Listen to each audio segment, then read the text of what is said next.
Sejam todos bem-vindos para mais uma aula de História, começando aqui mais um encontro, mais uma aula de História.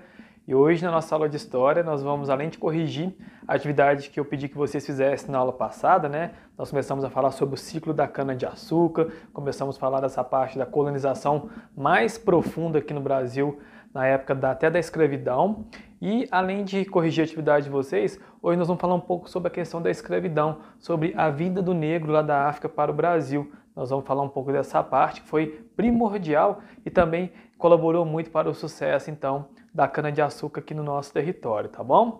Mas antes da gente falar da escravidão, gostaria que vocês pegassem a apostila de vocês, convido vocês a pegar a apostila de vocês, para que a gente possa corrigir junto, tá bom? Vocês vão abrir a apostila de vocês na página 74 e 75, que é a atividade que eu pedi que vocês fizessem na aula anterior, né? Pedi que vocês fizessem do exercício de aprendizagem do número 1 até o número 5, na verdade até na gravação eu falei até o número 4, mas era para fazer até o número 5, se você não fez não tem problema, tá bom? Só você corrigir direitinho comigo a partir de agora, tá bom? Vamos corrigir junto, pega a apostila aí para que a gente possa estar fazendo então a correção junto, que vocês deixam aí com o material de trabalho para vocês também, tá bom? Então vamos lá, exercício de aprendizagem então, número 1.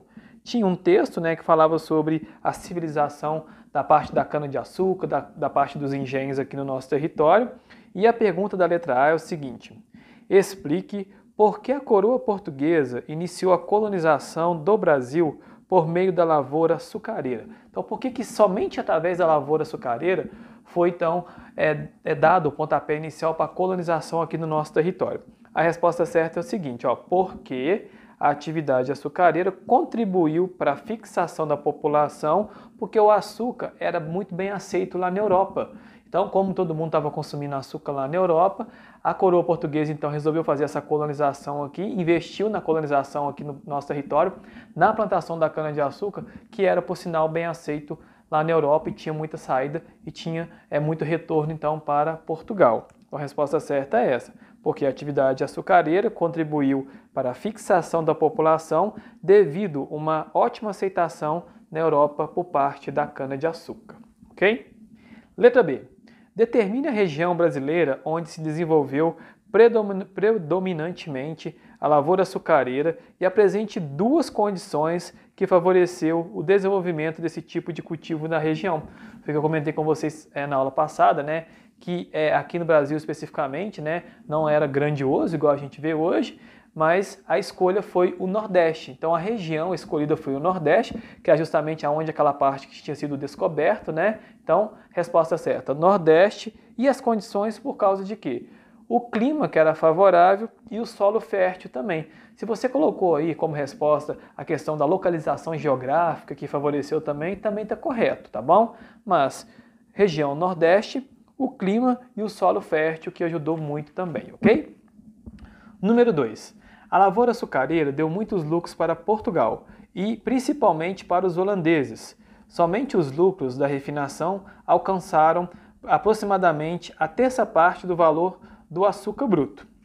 Explique como se deu a participação dos holandeses na economia açucareira. Como que a Holanda colaborou então com a economia açucareira aqui no nosso território? Resposta certa era o seguinte: além de eles estarem refinando, né, transformando, né, o processo da cana-de-açúcar direitinho na questão da moagem, tudo, e refinando, transformando em açúcar, a Holanda financiou, ela emprestou dinheiro para Portugal, está comprando as mudas da cana-de-açúcar para estar plantando aqui no Nordeste. Então, duas características importantes aí. Refinava, né, a questão da cana-de-açúcar e também o empréstimo que financiou então, né, a compra da muda da cana-de-açúcar, ok? Número 3. Identifique 3 características do empreendimento açucareiro no Brasil à época da colonização. Então, 3 características importantes aqui. A primeira era feita através do trabalho escravo. Trabalho escravo. A segunda, plantação de grandes propriedades, tinha muita propriedade de cana-de-açúcar. E a terceira, produção dedicada ao mercado externo, ou seja, produzia aqui para vender para outro país. Então, só recapitulando, trabalho escravo, plantação de grandes propriedades e produção dedicada ao mercado externo, ok? Número 4. Observe a imagem a seguir e identifique a casa grande-senzala, a casa grande, a senzala, a capela e a casa de engenho. E apresente aí as suas respectivas características de cada uma aí. Então tinha que identificar, eu vou colocar aí agora para vocês acompanharem aí, né, a foto, aonde que está a característica de cada um, você já está acompanhando aí, né? Então vamos só identificar, ó. O número 1 é a casa grande. Qual que seria a casa grande, a característica? Era onde o senhor maior, né, no caso é o dono do engenho morava, tá bom? A capela, né, que é o número 2, que é onde fazia então as orações, onde eram feitas aí as orações. O número 4 é o engenho, onde fazia a moagem da cana-de-açúcar, onde levava toda a cana-de-açúcar que era colhida para o engenho. E o terceiro, a senzala, que era onde os escravos passavam a noite, na verdade, que a maior parte do dia eles ficavam trabalhando, né, na lavoura da cana-de-açúcar, no engenho, enfim. Então, aí, ó, número 1, casa grande, número 2, capela, número 3, a senzala e o número 4, então, o engenho, e as características já comentei com vocês aí, cada uma delas, ok? Tá aí corrigido, então, o número 4, nós vamos finalizar, então, com a atividade número 5, que traz aí um texto, né, que fala sobre a questão dos lavradores de engenho, né, enfim. A letra A é o seguinte: identifique os tipos de engenho apresentados no texto e explique o funcionamento de cada um. Então, quais os dois tipos de engenho que falam então nesse texto aí?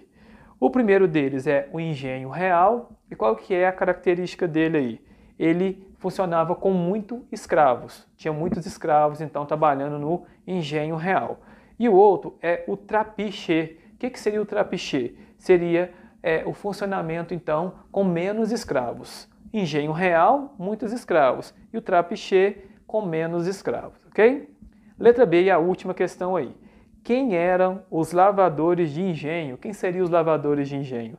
Nada mais, nada menos do que os donos dos canaviais. Então, a resposta da letra B, da número 5, seria então os donos então dos canaviais, ok? Tá aí corrigido, né?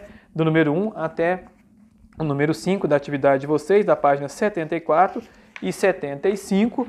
E agora então eu queria tirar esse espaço da nossa aula de hoje para falar um pouco sobre a vinda do negro para o Brasil, né? Nós falamos muito na nossa última aula, né, que eles vieram para o Brasil trabalhar no engenho da cana-de-açúcar, porque o índio, que foi a primeira forma de escravidão que a gente teve aqui no nosso território, não deu muito certo, devido quem faz o serviço pesado na aldeia, na verdade, é a mulher, é a índia, não o índio que estava acostumado a fazer então esse serviço pesado. Então tiveram a ideia de buscar o negro lá na África para vir trabalhar aqui na escravidão, aqui no nosso território. Mas não foi uma ideia específica e primeiramente aí feita pelos portugueses. Esse tipo de escravidão já era feito lá dentro da África, no qual eu vou passar um videozinho para vocês daqui a pouquinho, que vocês já até assistiram um pedacinho desse vídeo, quando eu expliquei para vocês sobre a história da África, mas é bom a gente dar uma revisãozinha e rever realmente como que era o tráfico negreiro. Vocês vão observar que a escravidão começava entre eles. Tribo africana escravizando outra tribo africana. Então, não foi um princípio português, não foi um princípio espanhol, nem inglês, enfim. Foi através deles mesmo que começou então essa escravidão. Então, eles escravizavam eles lá, né, capturavam eles e traziam então, né, naquele sofrimento, naquela forma que vocês vão poder até acompanhar no vídeo que eu vou mostrar para vocês aqui. Então, a escravidão era comum, né, entre os africanos aí, e era então conselheiros, soldados e administrador que fazia, no caso aí, né, esse transporte para o território onde ia ser vendido. Na verdade, a partir do momento que o negro ele era capturado, ele se tornava um produto como aquele que você vai lá no supermercado, pega na prateleira, paga e leva para sua casa. Então, a partir do momento que ele foi capturado, acabou. A partir do momento ele era um produto que iria ser vendido, não sabia por quem ia ser vendido, ia ser levado então para estar trabalhando no engenho da cana-de-açúcar. E a única recompensa que eles recebiam era uma alimentação, que por sinal é uma alimentação muito fraca, né? Muitas das vezes eles ganhavam fama de ladrões, de indivíduos que não eram bem civilizados, mas era mais para estar matando a sua vontade e matando a sua necessidade, que era oferecido o básico do básico para eles estarem trabalhando no engenho da cana-de-açúcar, que não é um serviço muito leve, era um serviço muito pesado, né? Como eu disse para vocês nas aulas anteriores. Então eu convido vocês então para a gente assistir esse vídeo aí que eu separei para vocês sobre o tráfico de escravos. Como que foi então, né, esse translado? Como que ele era capturado, né, lá na África e como que ele era trazido para cá? E nesse vídeo eu vou mostrar para a gente até a chegada deles aqui no nosso território americano, no qual eles colocavam eles enfileirados, né, igual um produto mesmo, para que, né, no caso, o fazendeiro, o dono de engenho, comprasse e levasse ele para estar trabalhando, ok? Nós vamos acompanhar então e logo depois eu continuo a explicação para vocês. Vamos acompanhar.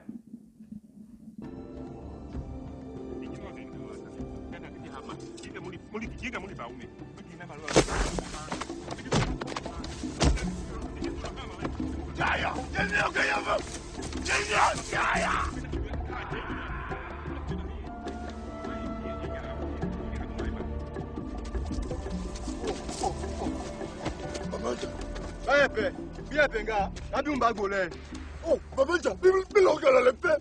Kaya bad na. Au!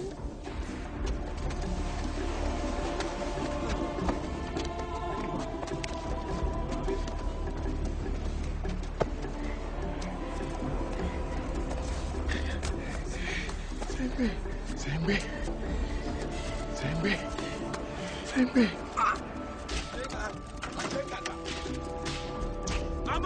Apa welo?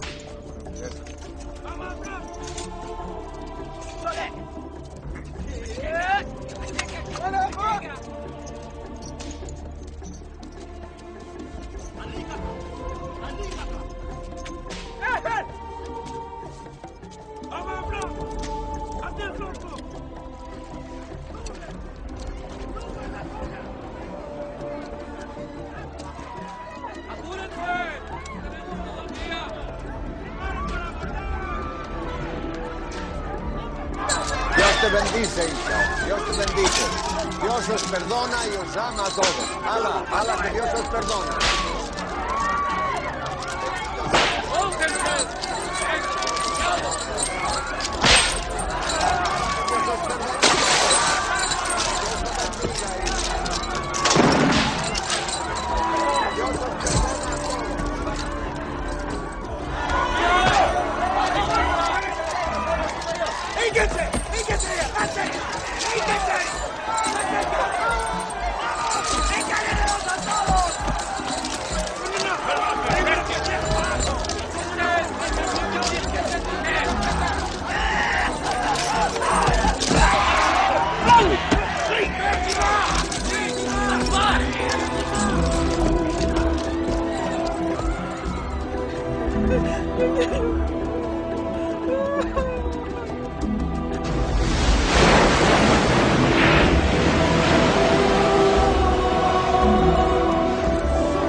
Por favor, mi princesita africana. Por favor.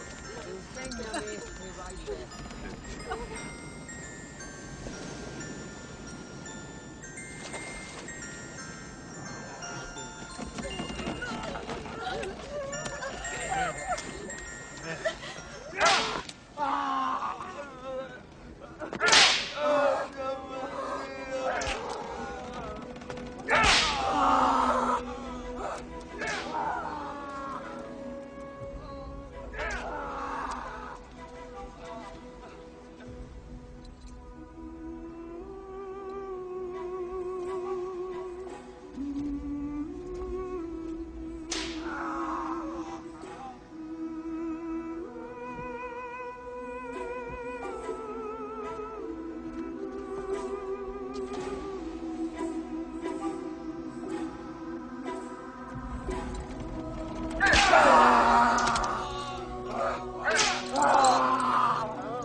fuerza. El arco está muy ferma.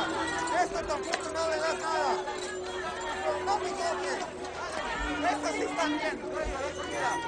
Tampoco esta tampoco. Este está enfermo, no le des nada. Dales comida solo a los que están sanos. Esto sí, sí. ¡Esta! ¡Esta no! ¡Esta! ¡Esta no! ¡Esta no! ¡Una esta!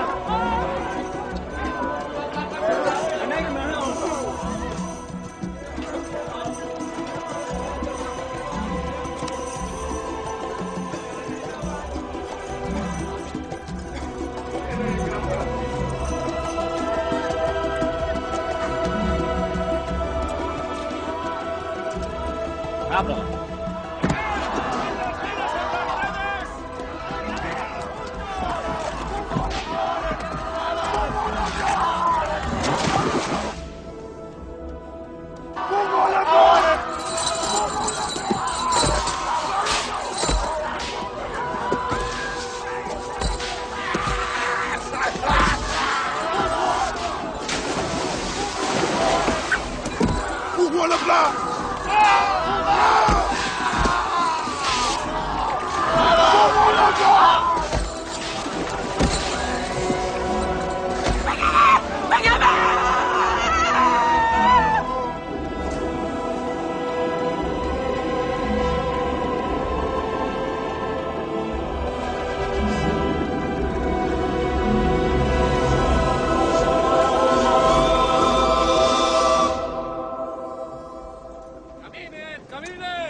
¿Está todo bien? Sí, todo bien. Pode. Pode. ¿Cómo se puede? 关切完，把我的老伴办了。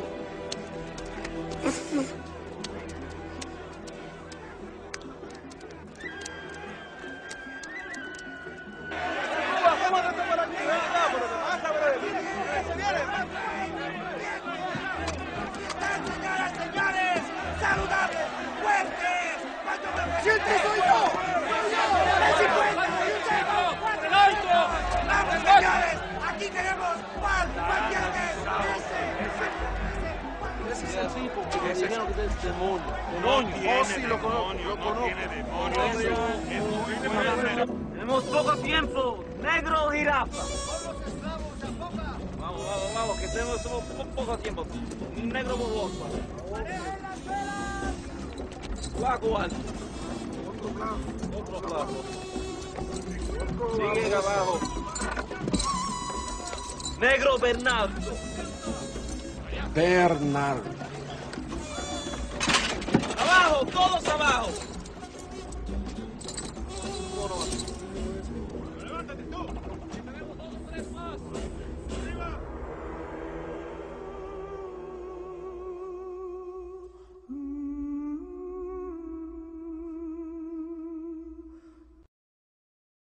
Tá, gente, é um pouco pesado, né? A gente vê essa maneira crucial, essa maneira sacrificante, que era o translado deles aqui para o continente americano, quanto era sofrido, mas é a realidade, infelizmente. E que bom que, graças a Deus, isso acabou, né? Graças a Deus isso teve um fim, né? E hoje a gente não vê, né, tipos de cenas assustadoras igual a gente viu nesse vídeo aí, tá bom? Bom, para a gente finalizar a nossa aula de hoje, eu queria que vocês fizessem uma atividade para mim, tá bom? Eu vou deixar para vocês, né, então, aí, para vocês fazerem para mim, a atividade da apostila de vocês, que é a continuação dessa matéria que a gente está estudando, da página 78 e 79, tá? Que fala sobre a questão do ciclo da cana-de-açúcar, da escravidão que a gente está estudando. Página 78 e 79, exercício de aprendizagem número 6, número 7, número 8 e número 9. Não esqueça mais uma vez de tirar foto e me enviar que vocês fizeram essa atividade. E na próxima aula eu já abro corrigindo a atividade com vocês e dando continuação então a essa matéria então, que a gente está estudando aí do processo da colonização portuguesa, ok? Vou ficando por aqui, te agradeço pela companhia e vocês têm esse resto de aula então para fazer essa atividade e me enviar a foto, ok? Grande abraço para vocês e até o nosso próximo encontro.